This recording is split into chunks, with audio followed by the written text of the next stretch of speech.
I have a cup here with a little bit of maple burl in the bottom and a whole bunch of resin. This is my first time working with resin, so it might be interesting. I hope you'll stick around and see just what I do. Let's get some work done. The resin I'm using needs to be mixed 2 parts to 1. Because I don't have any decent measuring devices around for volume, I have poured shot into each of 3 cups, each one measuring exactly 479 grams, and I'm assuming that each of those will also be the same in volume. I marked one of the cups at the top level of the shot that's in it. Then I poured the other 2 cups in there, giving me the 3 parts. And I believe I will be able to use this to mix 1 part of hardener to 2 parts of resin using this particular cup. I put a mark at the top to indicate the level of all 3 parts.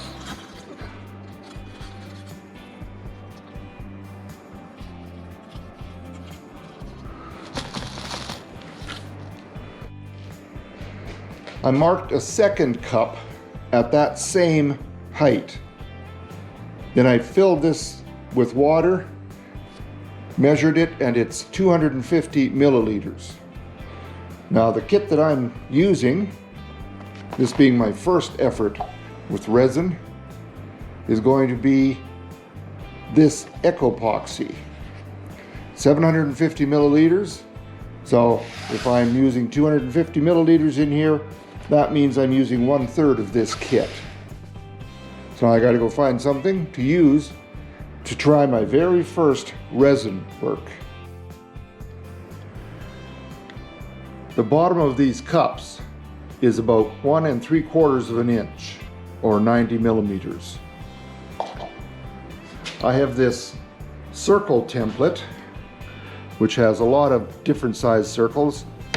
There's the 1 3/4, and I've picked out this area of the burl that I think will look all right.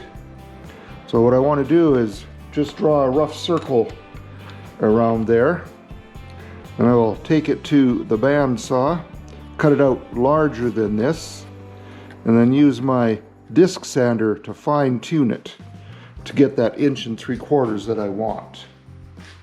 Then I'll be able to take that and put it in the bottom of that cup, possibly with a spot of epoxy or something to hold it down there, and then pour some resin over top of it.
All right, here's the first part. Actually, it's part B, they call it, the hardener.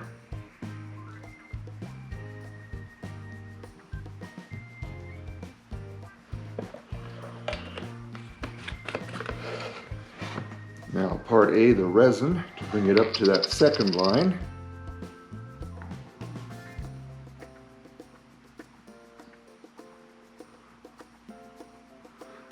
The instructions say to stir this for 4 to 5 minutes. I will stir gently because I do not want to cause more bubbles than I've already got there. I think just for the heck of it, I'm going to put a drop or two of alcohol ink. This color is called Red Pepper.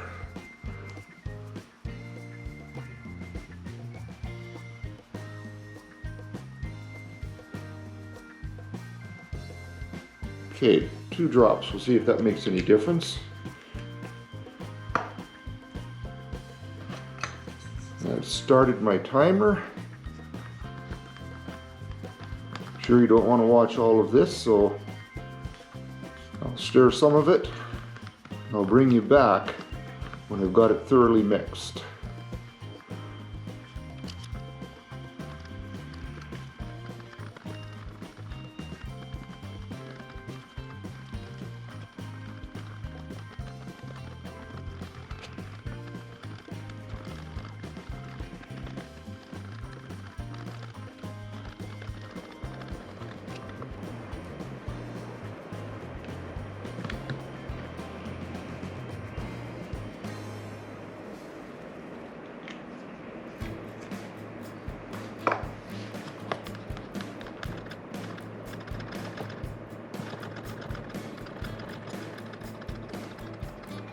All right, that's 5 minutes.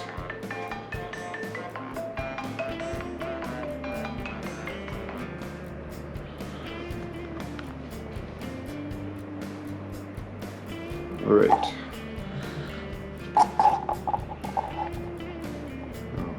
I'm just going to pour it down this stick to, again, try not to get too many bubbles.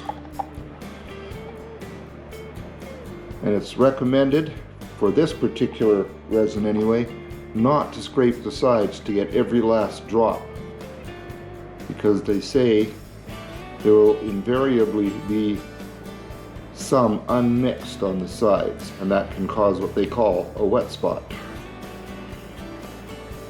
And I'll just let that go at that. Alright, now this is supposed to take 72 hours to cure. So I guess I better go find something else to do in the meantime. And I'm hoping those bubbles will come out, because I do not have a pressure pot. This being the first time, I want to see what happens without using one. There are a few very large bubbles that came up through here. And it's funny because after 48 hours I had checked and they were not there. There are also about 1,017,000 small bubbles in here. I know because I counted, although I might have lost count. Well, now I guess what I need to do is see just how hard it's going to be to get this out of this cup. See if this will just tear away from it, or if I'll need more drastic measures of some kind.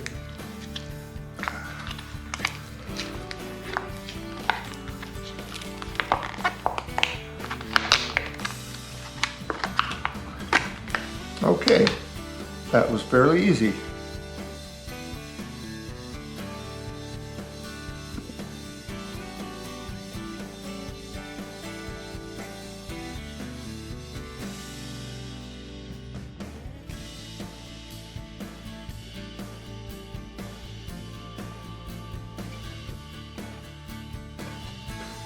I had marked the center of this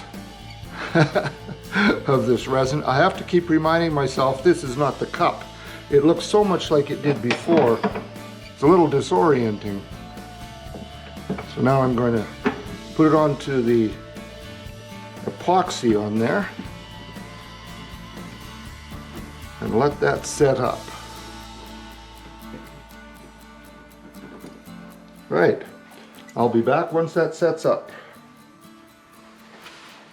This is my first time turning resin, although I did turn acrylic pens years ago, but I'm told this is a little different, so I'm looking forward to trying this. Because of the videos I've watched and seeing the ribbons of resin flying all over the place, I've put my fancy little shower curtain behind the lathe to try to contain some of the ribbons that might fly around. Now I've got this at 1000 RPM. Most people seem to be turning with scrapers, but old school guy like me, I'm going to try my bowl gouge first thing and see how this works out. Well, here goes nothing.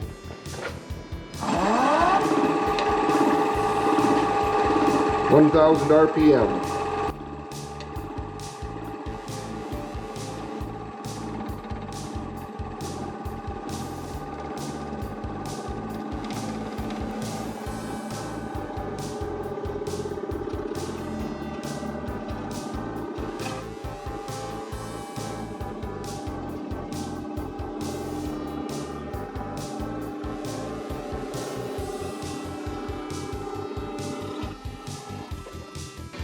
Well, I'll tell you one big difference between this and the acrylic pens I turned years ago. This actually has a very pleasant smell to it. Not bad at all. I used to really not like the acrylic. One thing I might not like about this is having all of those ribbons come off of here and obscuring my view. Raised it to 2,000 RPM just to see what happens.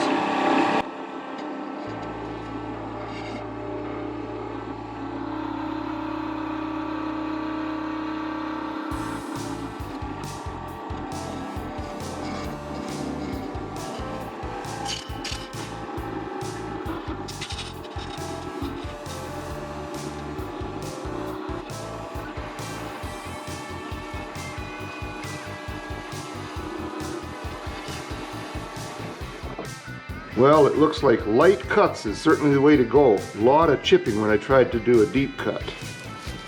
Okay, lesson learned.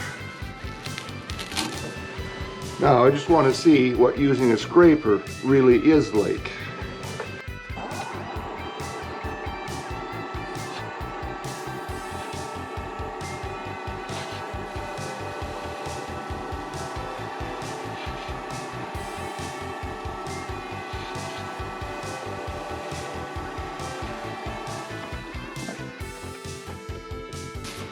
Well, I have to admit, it certainly does seem easier with a scraper. And since this is just an experiment, I'm going to see what my spindle gouge does on here.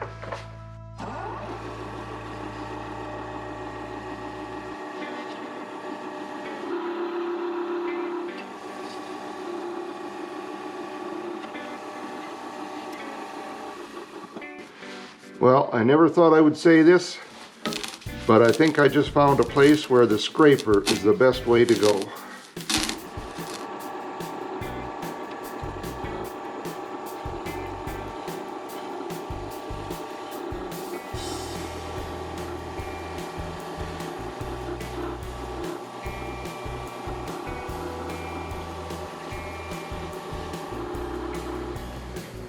Well, I guess I had better figure out just how this is going to run without support from the live center. This is quite a ways out from the headstock, and I have no idea how that epoxy is going to hold.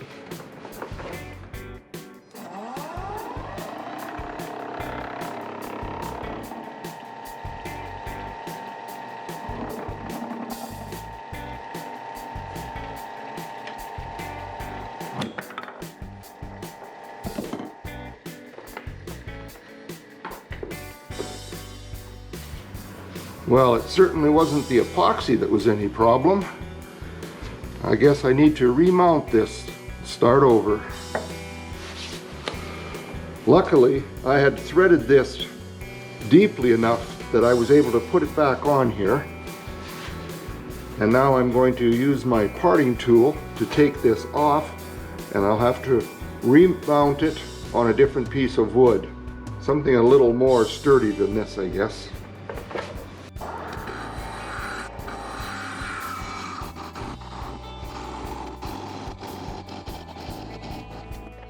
Alright, I'm going to use a saw to take it off the rest of the way, flatten this off again on my disc sander, remount it, and I'll be back. I know this is not going to be running true, to say the least. I'm going to start turning this at 2,000 RPM to get as smooth a cut as I can, and I'm going to turn the scraper at about 45 degrees instead of straight into it like that. See what kind of difference that'll make. On with the experiment.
Well, I see still got a little ways to go down to get to that large bubble.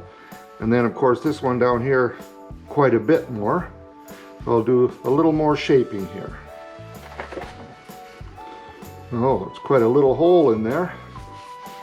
I think I'm going to see if I can fill that with some CA glue. Not sure whether that'll work or not, but this is still an experiment. Alright, just a little bit of medium CA glue I'm hoping will fill this.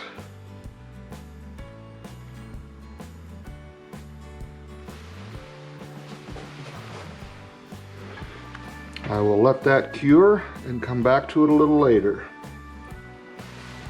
Well, I have my doubts actually. Looking down into that, it looks like it's not going to disguise it, so I'm going to have to turn the whole thing away if that's true.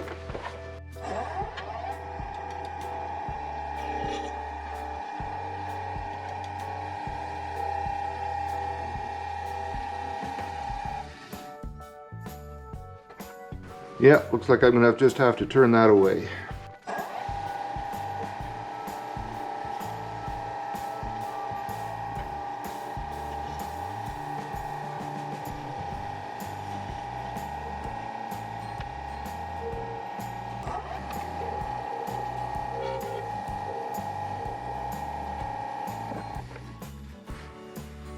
Remembering my wood turning training, even if it was self-training, I dropped my handle to make this more of a sheer cut than a sheer scrape, and it seems to have done the trick. Now I need to reshape this.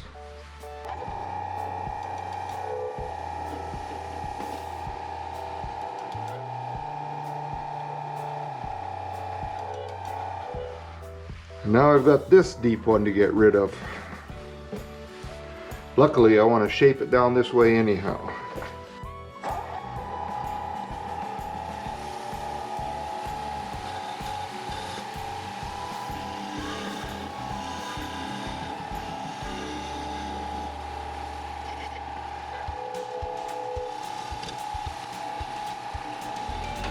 I'm able to feel that every time it comes around, so I know that it's still there.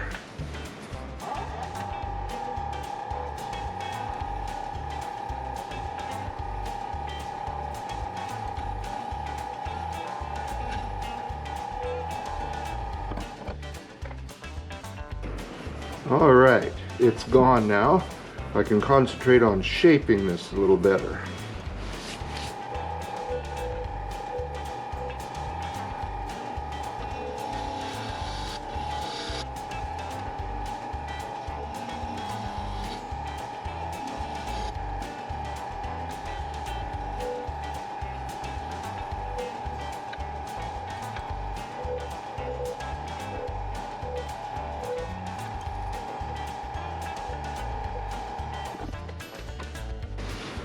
Well, I think I'm at the point where I had better start sanding some of this now.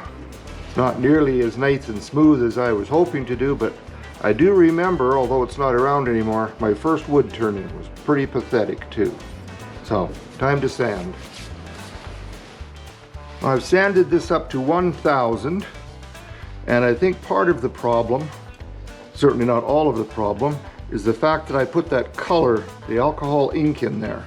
So it's never going to be totally clear, of course, but it's still scratched more than I want to see, so I'm going to carry on with micro mesh pads, and these go from 1500 grit all the way up to 12,000. I'll be doing wet sanding with them, so I'll be dipping them in water and then sanding with them. And I'll be back when I finish these.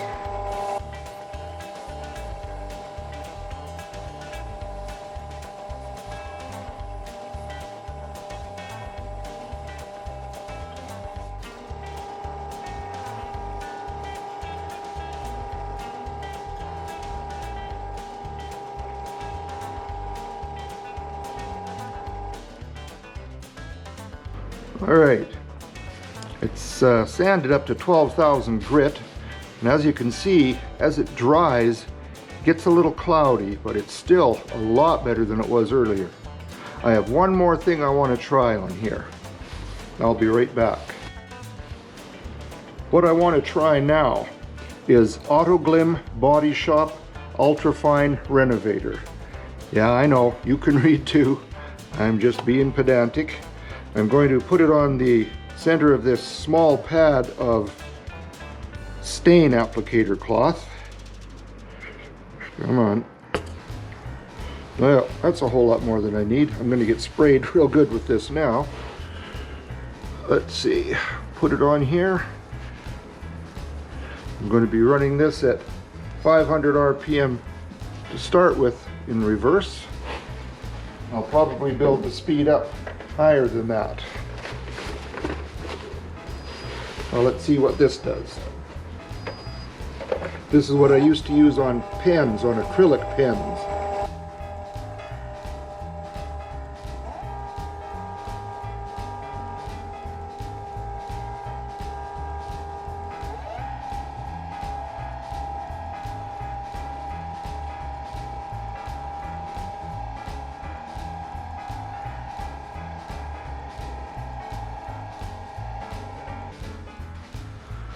All right, that's a little more like it. I'm quite pleased with that for my first attempt. All those bubbles, well, they shouldn't be there, but they are, so I'm going to consider them a feature. Now I just need to part this off, sand the bottom.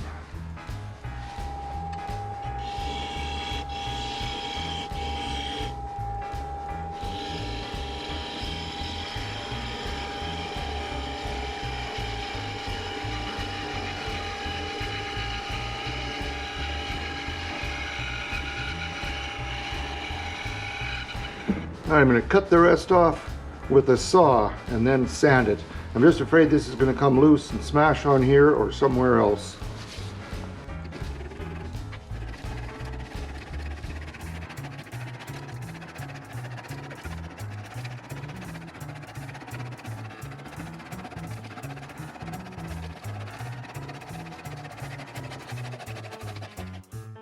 All right, now to see about sanding that bottom.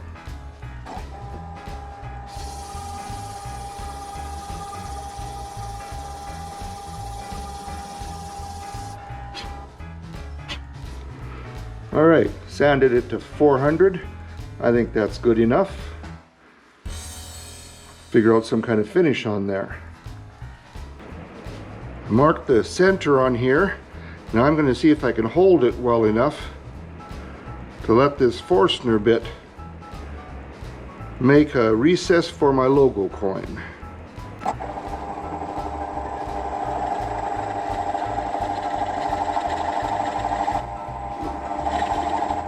Turn the speed up to 500.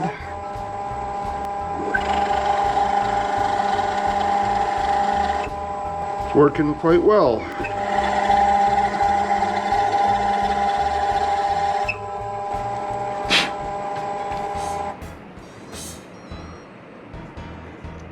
Oh, that's going to work just great.